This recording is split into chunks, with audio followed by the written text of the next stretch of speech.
استخارہ کی دعا۔ حضرت جابر بن عبداللہ رضی اللہ عنہما کا بیان ہے کہ رسول اللہ صلی اللہ علیہ وآلہ وسلم ہمیں تمام کاموں میں استخارہ کرنے کی ایسے ہی تعلیم دیتے جیسے قرآن کریم کی کسی سورت کی تعلیم دیتے۔ آپ فرماتے جب تم میں سے کوئی شخص کوئی کام کرنا چاہے تو فرض کے علاوہ 2 رکعت نماز پڑھے، پھر یہ دعا پڑھے: اللهم إني أستخيرك بعلمك وأستقدرك بقدرتك وأسألك من فضلك العظيم فإنك تقدر ولا أقدر وتعلم ولا أعلم وأنت علام الغيوب. اللهم إن كنت تعلم أن هذا الأمر خير لي في ديني ومعاشي وعاقبة أمري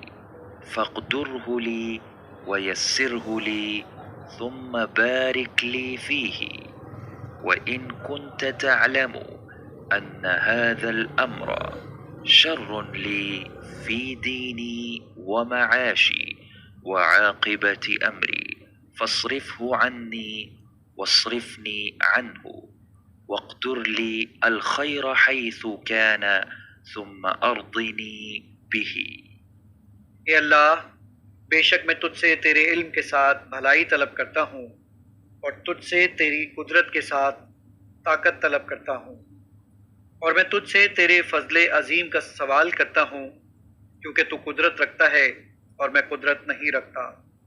تو جانتا ہے اور میں نہیں جانتا،